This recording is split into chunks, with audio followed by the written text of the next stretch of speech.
Hey everyone, you are here with Ginny and Tash, and we are Riding in the Weeds, podcast where we talk about all things life and how we can get stuck in the weeds and techniques, tips, and things that we've learned from working with people on bikes, people with horses, communicating with animals, and just really being business owners in the world and living through life, how we find ourselves in the weeds and how we've found strategies to get ourselves back out again. Today, we're talking about cycles and all the way that different cycles can really affect the way that you feel on a daily basis, on a weekly basis, on a monthly basis, how cycles can totally get you in the weeds. And sometimes, for no apparent reason, you're flying high. And how can we harness the good cycles and know when it's time to take a break or give ourselves a break? So let's get started. Ginny, how are you doing today? I'm doing good, Tash. How are you? I'm doing pretty good. I'm definitely in a cycle right now and had a little bit of a struggle with sleeping last night. So I am very much present to this topic today. So I'm excited to get started.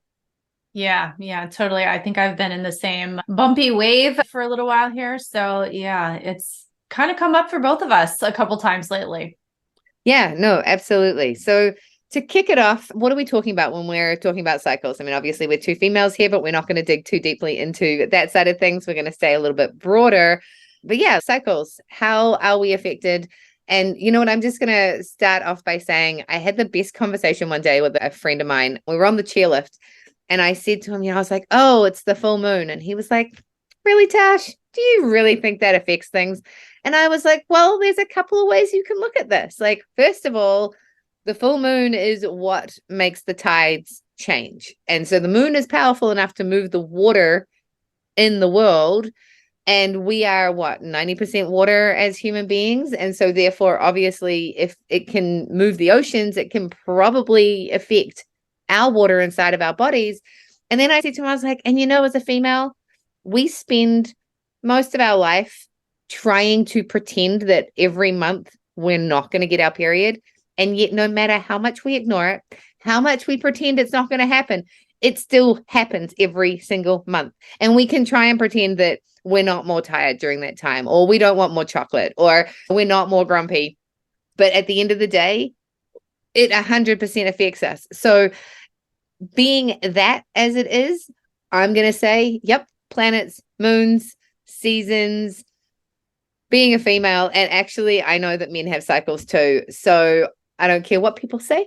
I don't care if I'm branded as slightly spiritual and weird, but I totally believe that all of this stuff affects us and changes how we move.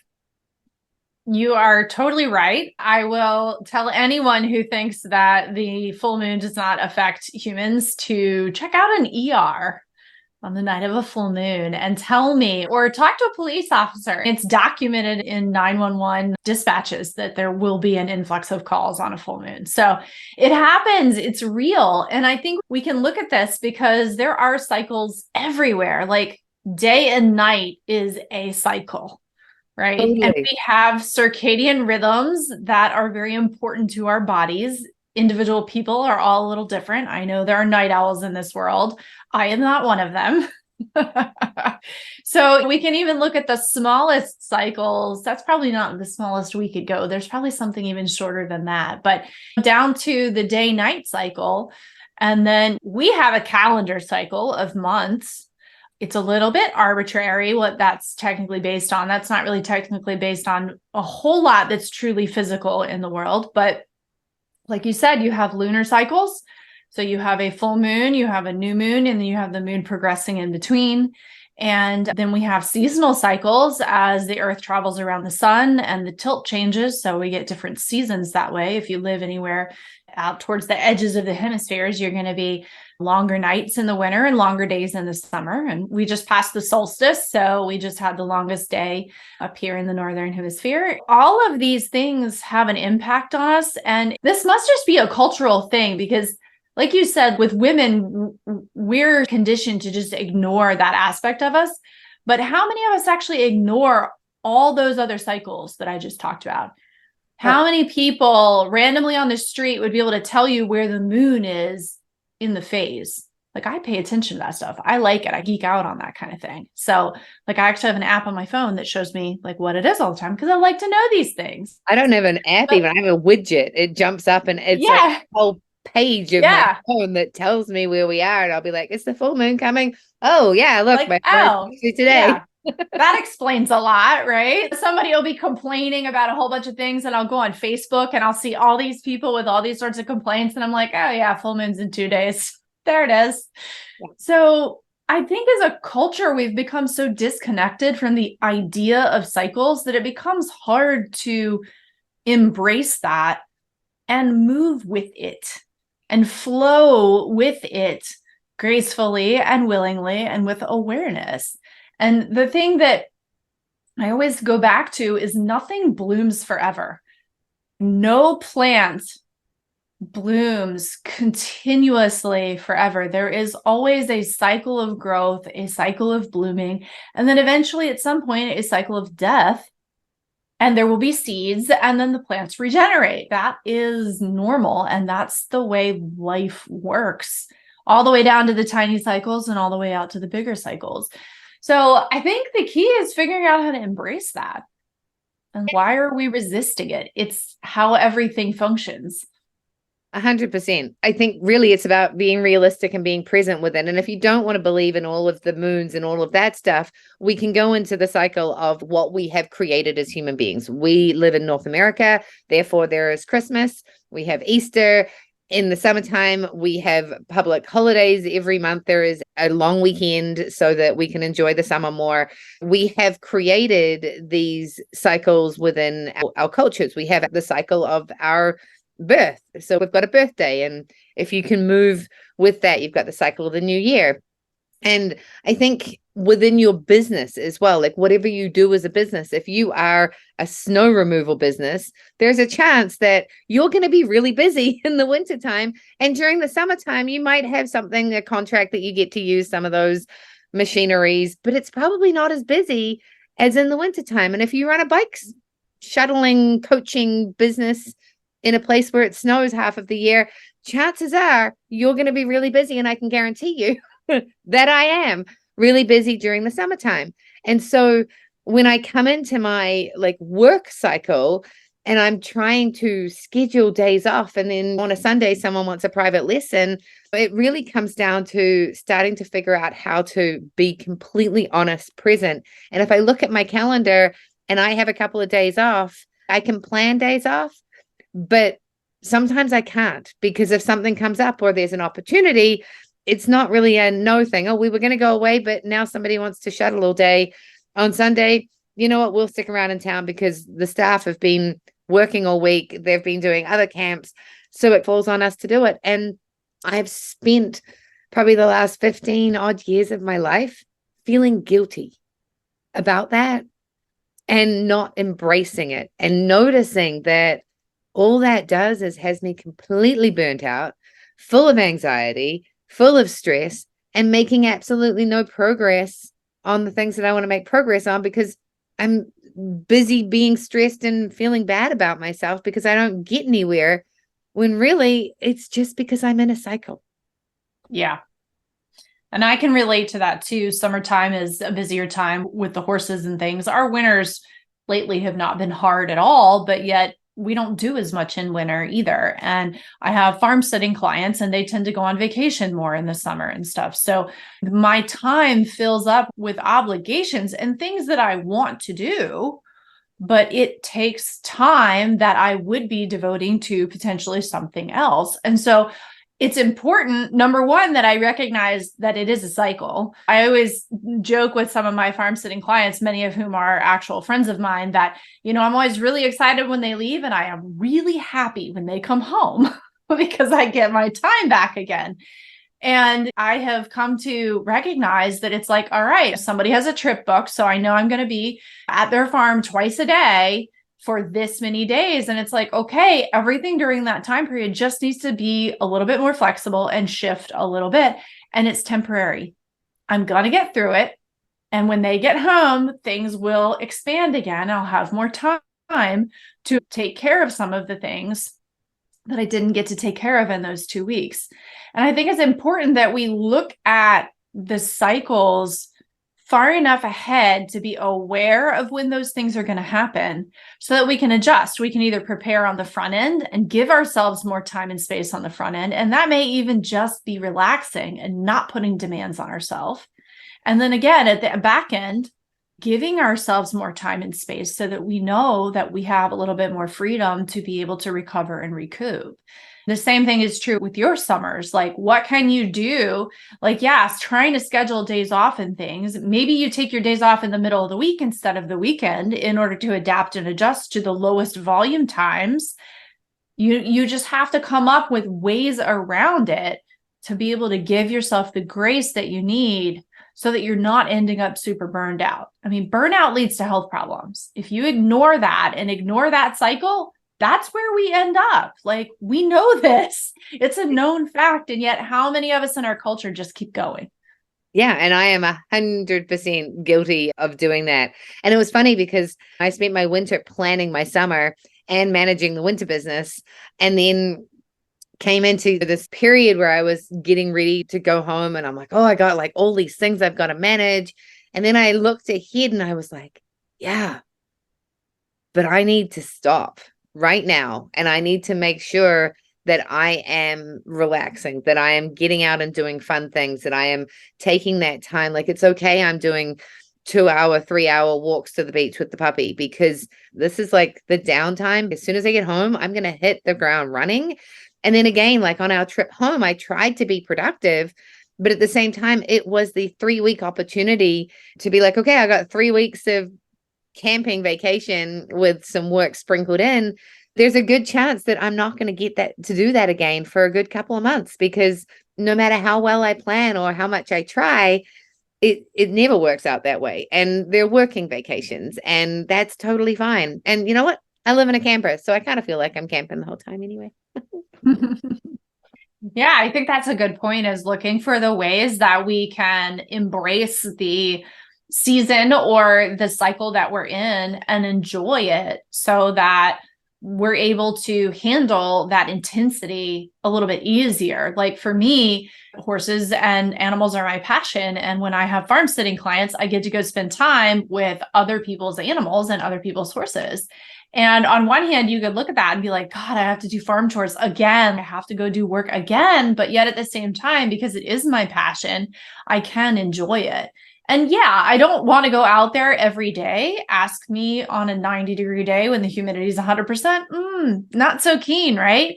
But at the same time, I also get to experience things and be out in the world, and I can appreciate that. So finding that balance of being able to manage the intensity when it's there and appreciate whatever it is while it's there, it definitely helps make things easier. And if it's something that you've got to slog through that is not as much fun, if it's a health challenge or illness, just giving yourself as much grace around that as you can. Everything is temporary, for better or for worse. And that is the only thing sometimes I think that's kept me going through some of those times. Yeah. And I think you're absolutely right. And especially those of us that do, we turn our passion into work. So what are we talking about? We're talking about cycles. Why is it important? It's important because honestly, no plan really survives contact with the enemy. You're always going to be jostled around. You're going to be working with different factors. So at least if you can find that baseline and give yourself grace to start with and create a little bit of a plan as far out as possible, then that reduces the stress, that reduces the anxiety. And there's a small hope that some of those things are going to happen. And then we can adapt and we can use it to our advantage. As a female, we have generally the week and a half before we're actually in our period cycle. That's sort of the winter. But before the winter, there's this week where you are like on fire. And if you know that, then you can get all your work done in that week and then kind of give yourself a little bit of time to take some downtime. And we've got like the best excuse in the world. And if we run through the winter, we generally end up burnt out in our spring. It's the same whether you're talking about the seasons or the cycle of the month. If you can harness the times of the month that you are more energetic and you've got more motivation, motivation is something that comes It's not just a magical thing that you can generate. It is generally related to what we're talking about now, and it's related to coming up with these cycles. So if we can use them, if we know that they're there, we can harness that energy. It's like harnessing the power of the sun. It gives you the opportunity to be like, okay, well, I'm going to take 10 minutes when I can. I know that at the end of the evening, my dog loves to go for a walk. Why does he prefer to go for a walk? Like, he can go for 3 bike rides in the day, but he really needs that time to go for a walk at the end of the day because he gets to go slowly. He knows I'm on my path. I walk my speed. He can run off into the bushes. I'm going to be there when he gets back. If I'm on a bike, he never knows where I'm going to be. And I'm getting that is really important to him. And you know what? It's kind of important to me too. At the end of the day, I have to drop tools and go for at least a 10-minute walk. I throw my fantasy guilty book on and I just allow myself to enjoy the now, enjoy the moment, ground into all of the good things that are going on in my life. And then I can go to sleep and have a great sleep. If I don't do that, dog doesn't sleep as well. I don't sleep as well. Everything doesn't work nearly as good. And just now I know that that's part of my cycle. It's part of what I do on a daily basis. And that allows me to not fight it and not be frustrated that I didn't plan to go for this walk. Well, you do it every night. So maybe you should just accept that's actually part of what you're doing. Right. And it's really funny too, because Ian and I were talking about how we are such creatures of it's daytime, it's nighttime. If the sun goes down at 7 o'clock and it's dark by 8, we can be in bed by 9. But if the sun's not going down until 9, the chances of us actually being rested and in bed by 11 o'clock is really, really challenging. So it's a fascinating cycle to really dig into and understand. And then I'm just going to reference back to last week, like taking small steps is really important. Yeah. I am way more productive in summer than I am in winter. And I have so much more energy. In winter, I will sleep as long as the sun is not there, which is a long time in the mid-Atlantic. So it's funny. I need a lot of sleep. That's just who I am. But in the winter, I need even more sleep. And I've quit fighting it. Like, I am the weirdo that goes to bed at 8 or 8:30, especially in the winter. And that's just what I need to do to maintain my equilibrium. And that actually in turn helps me maintain my energy during the day so that I can continue to function and can continue to get things done that I need to get done. And that's the only way I can do it. But in the summertime, yeah, I can stay up later. I can be out in the evening. Gardening in the evening is a really nice thing to do in the summer. It feels really good. And being out in the early morning and the late evening when it's hopefully not as hot, it's just a nice time to be out. So establishing those rhythms and routines and finding what really does feel good. Like you said, like your evening walk now is non-negotiable. And that's part of your cycle of a day that helps you feel complete. And there's tons of research on the validity of that anyway. So you're living it. Absolutely. The last sort of piece here is the how, right? And one thing that I've really learned as a business owner is I used to think that the Monday of a public holiday and even a Sunday was an opportunity to get a whole lot of things done because no one was sending me emails. My email box wouldn't fill up as I was emptying it. And then I discovered that, people actually expect you to be there on a Monday. So trying to take a Monday off, the phone's going to ring. People are going to need you. It makes it really hard. So in Mexico, we have Sunday Fun Day and everybody goes to the beach and everyone's just like tools down. It was a hectic week. Like, forget about it. Whatever needs to be done can be done tomorrow. And quite often it's the morning you're putting the stuff back together, cleaning up your house, sweeping out all the sand. And then you go to the beach and you just enjoy it. And it's such a cycle that if you resist it, it actually burns you down and you become less effective. And the same thing, we have these public holidays and these long weekends for a reason. And I used to think that these small businesses were crazy to shut on a long weekend Monday. Like, that's when the coffee shop makes all the money. Yeah, but it's also when you get an opportunity to go camping, just like everybody else, and you don't get to close any other time. So you know what? What's more important to you, your lifestyle or making a little bit of extra cash? And we get to make those decisions. And if people don't agree with them, well, that's too bad, because I think we come first. I was reading a research thing and it was talking about a business and they used to do long weekend sales. It was a department store and they make the people work long weekends. And the guy looked at all the numbers and he was like, you know what, let's do an experiment. We're going to close on the long weekend. And what they found was that they sold more in the week before and the week after, and it more than accounted for what they would do in a really big long weekend because the staff was so stoked and so motivated that they didn't have to work the long weekend. And it was like the coolest thing to read about because all they did was give the staff 3 days off. And instead of capitalizing on that long weekend, they actually did the exact opposite. And the sales were record on either side of it. And I just thought that that was such a proof to everything that we're talking about, that we need to look ahead and we need to actually think about what are the goals, how are we going to achieve them, and is there another way of doing it that allows us to work with our cycles and have more fun? Because at the end of the day, we're doing all of this to have a whole lot of fun. And if we're burnt out and feeling guilty and anxiety and constantly being like, oh, I'm here again, like it's a surprise, it never happened before, like that's just not real. And we can avoid it. Yeah. I think the other part of that you're speaking to is the whole idea of the FOMO, of the fear of missing out. And that is such a cultural norm that we just blow through everything. And we don't know how to say no to things when we should be taking downtime. And I know for many people, there's a pressure. Prices are rising, inflation is out of control, and things are costing so much more. And so people are feeling that pressure to continue to work multiple jobs.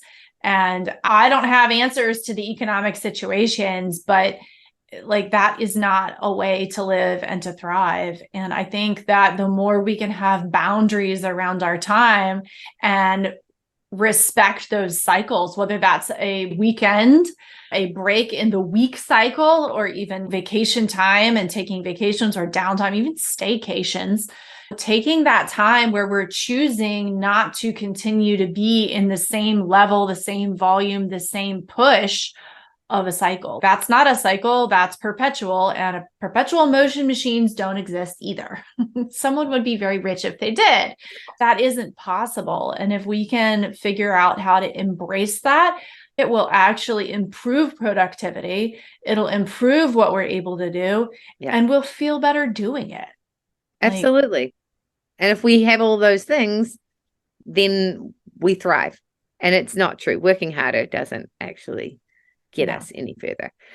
But there is also make hay while the sun shines, right? And again, that just comes back to the point of cycles. Like if you're a farmer, you know you're making hay when the sun shines. And as soon as the sun isn't shining anymore, you're taking a break and you're downtiming it. A couple of weekends ago, we had a Sunday off and it was like, oh, we could do all these things. Well, it was rainy, it was cold.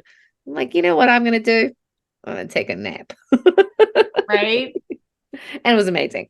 Getting things done that need to get done whilst at the same time giving yourself the grace to embrace where you're at, being in the present, taking advantage of the now, breaking the day down into cycles, breaking the week into cycles, and breaking the month down into cycles, and really breaking our year into cycles and being realistic and taking advantage of what our society and our civilization has actually constructed as well.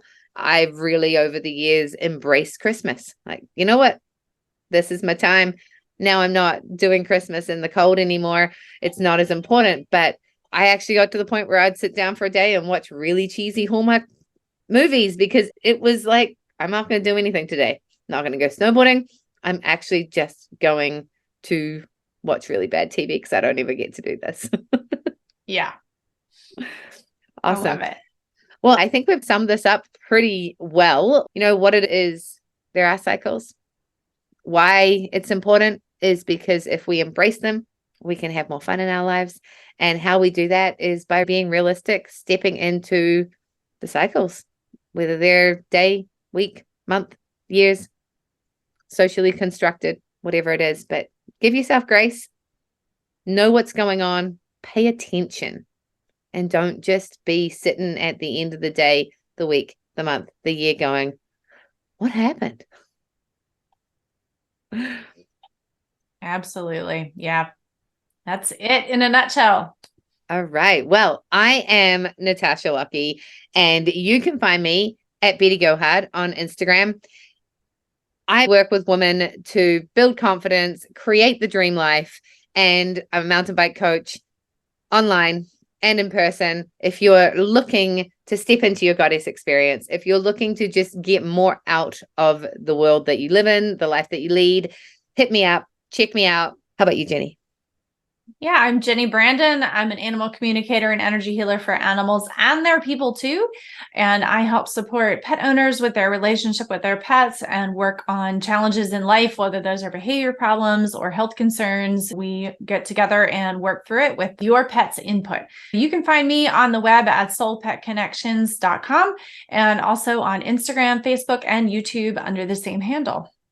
Thank you so much for joining us today. We love having these conversations together and with you. Let us know if you have questions, like, comment, and subscribe. And please leave us a review. You can find us on all the major podcast platforms and at ridingintheweeds.com. Awesome. Thank you so much for listening. Everyone have a great day. See you later, Jenny. Bye.